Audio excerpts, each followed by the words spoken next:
আসসালামু আলাইকুম ওয়া রাহমাতুল্লাহ। সুপ্রিয় দর্শক, আজকের এই ভিডিওতে আমি 5 ওয়াক্ত নামাজের পরের জিকির সমূহ, 5 ওয়াক্ত নামাজের পরের তাসবিহ সমূহ এবং 5 ওয়াক্ত নামাজের পরের কিছু সহজ আমল আপনাদেরকে জানিয়ে দিব ইনশাআল্লাহ। দর্শক, যে আমলগুলি করলে আপনার জীবনের সব সমস্যার সমাধান পাবেন ইনশাআল্লাহ। 5 ওয়াক্ত নামাজের পরের এই তাসবিহগুলি, এই জিকিরগুলি এবং এই আমলগুলি আমি বলবো কোরআন এবং হাদিস থেকে। তাই আপনাদের কাছে আমার একটি অনুরোধ, ভিডিওটি না টেনে শুরু থেকে শেষ পর্যন্ত দেখুন। তাহলে চলুন মূল ভিডিওটি শুরু করা যাক। দর্শক, আল্লাহ তাআলা মানুষের জন্য 5 ওয়াক্ত নামাজ ফরজ করে দিয়েছেন। পরকালে আল্লাহ তাআলা মানুষের নিকট থেকে সর্বপ্রথম নামাজের হিসাব নিবেন বলে রাসূলুল্লাহ সাল্লাল্লাহু আলাইহি ওয়াসাল্লাম হাদিসে ঘোষণা করেছেন। নামাজ আদায় করার পর আল্লাহ তাআলার জিকির আজকারের প্রতি মনোযোগী হতে দিক নির্দেশনা দিয়েছেন বিশ্বনবী সাল্লাল্লাহু আলাইহি ওয়াসাল্লাম। তাই প্রতি ওয়াক্তের ফরজ নামাজের পর গুরুত্বপূর্ণ জিকির, দোয়া ও কিছু আমল আজকের এই ভিডিওতে তুলে ধরা হলো। তাই প্রথমে আলোচনা করব ফজরের নামাজের পরের কিছু তাসবিহ এবং আমল নিয়ে। দর্শক, ফজরের নামাজের পরের প্রথম আমলটি হল নম্বর 1। হাদিস শরীফের মধ্যে আছে, যে ব্যক্তি ফজরের নামাজ পড়ার পর ওই অবস্থায় বসিয়া আল্লাহর ধ্যানে মগ্ন থেকে কাহারও সহিত কথা না বলে নিম্নের এই দোয়াটি 10 বার পাঠ করবে, তাহার আমল নামায় 10টি নেকি হইবে, 10টি গুনাহ মাফ করা হবে এবং বেহেশতের মধ্যে 10টি দরজা বৃদ্ধি পাবে এবং সারাদিন শয়তান থেকে এবং খারাপ কাজ থেকে হেফাজতে থাকবে। সুবহানাল্লাহ। দর্শক, সে দোয়াটি হল লা ইলাহা ইল্লাল্লাহু ওয়াহদাহু লা শারিকা লাহু লাহুল মুলকু ওয়া লাহুল হামদু ওয়া ইউমিতু ওয়া হুয়া আলা কুল্লি শাইইন কাদির। দর্শক, আমলটি আমি আবার বলে দিচ্ছি। যে ব্যক্তি ফজরের নামাজ পড়ার পর ওই অবস্থায় বসিয়া আল্লাহর ধ্যানে মগ্ন থেকে কাহারও সহিত কোনো কথাবার্তা না বলে এই দোয়াটি 10 বার পাঠ করবে, তাহার আমল নামায় 10টি নেকি হইবে, 10টি গুনাহ মাফ করা হবে এবং বেহেশতের মধ্যে 10টি দরজা বৃদ্ধি পাবে এবং সারাদিন শয়তান থেকে এবং খারাপ কাজ থেকে হেফাজতে থাকবে। সুবহানাল্লাহ। আর সেই দোয়াটি হল লা ইলাহা ইল্লাল্লাহু ওয়াহদাহু লা শারিকা লাহু লাহুল মুলকু ওয়া লাহুল হামদু ওয়া ইউমিতু ওয়া হুয়া আলা কুল্লি শাইইন কাদির।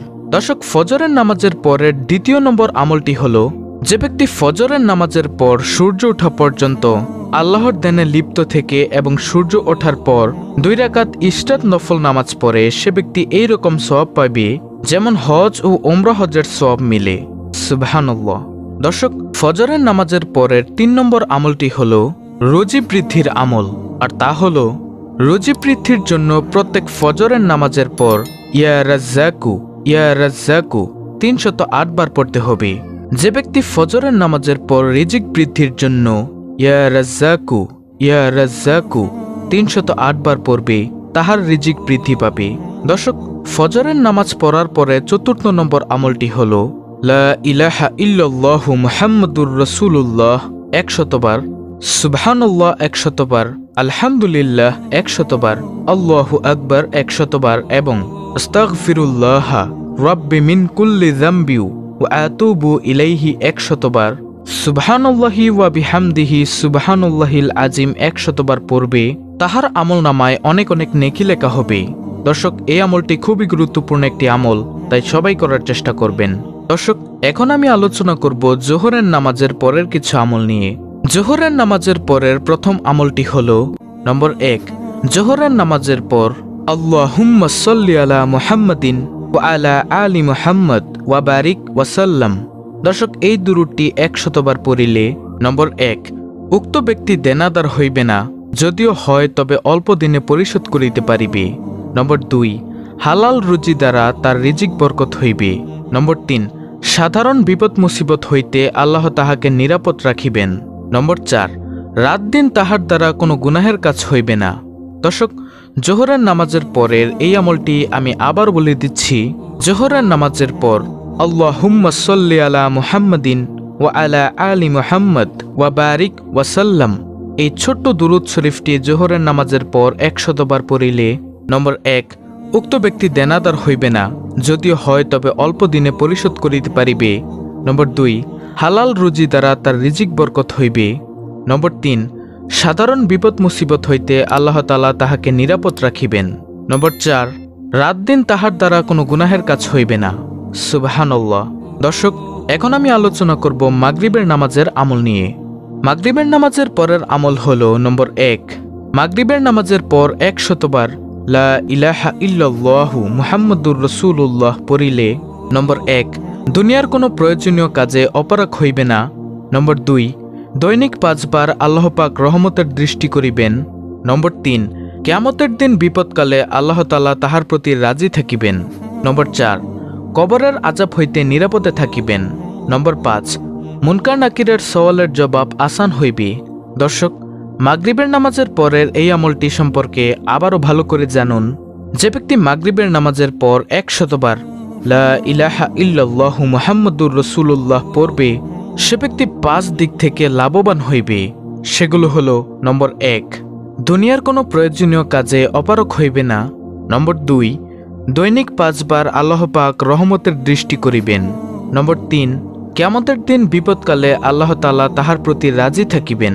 নম্বর 4, কবরের আযাব হইতে নিরাপদে থাকিবেন। নম্বর 5, মুনকার নাকিরের সওয়ালের জবাব আসান হইবে। দর্শক, এখন আমি আলোচনা করব এশার নামাজের পরের আমল। যে ব্যক্তি এশার নামাজের পর 100 বার সুবহানাল্লাহ ওয়ালহামদুলিল্লাহি ওয়ালা ইলাহা ইল্লাল্লাহু আল্লাহু আকবার ওয়ালা হাওলা ওয়ালা কুওয়াতা ইল্লা বিল্লাহিল আলিয়্যিল আযীম এই দোয়াটি পড়বে, সে ব্যক্তিও 5 দিক থেকে লাভবান হবে। নম্বর 1, 70 জন নবীর সওয়াব তাহার আমলনামায় লেখা হইবে। নম্বর 2, বেহেশতে তাহাকে স্বর্ণের 70টি মহল দেওয়া হইবে। নম্বর 3, নবীজির উম্মতের মধ্যে 70,000 পাপীকে সুপারিশ করিবে। নম্বর 4, কিয়ামতে নবীজির সুপারিশ পাইবে। নম্বর 5, আল্লাহর দিদার লাভ হইবে। সুবহানাল্লাহ। দর্শক, এশার নামাজের পরের এই আমলটি সম্পর্কে আরও ভালো করে শুনুন।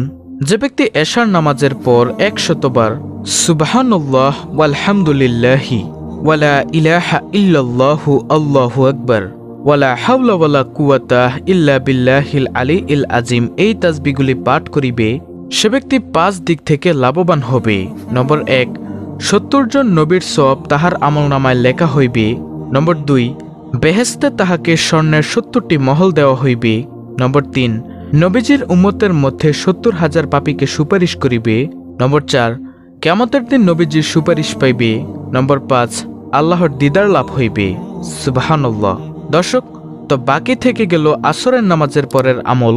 আসরের নামাজের পরে আপনি যে কোনো আমল করে আল্লাহর কাছে দোয়া করবেন। কোনো নফল নামাজ আদায় করা ব্যতীত যে কোনো তাসবিহ তাহলিল এবং যে কোনো আমল করে আপনি আল্লাহর কাছে যে বিষয়ে দোয়া করবেন, আল্লাহ আপনার সে দোয়া কবুল করে নেবেন।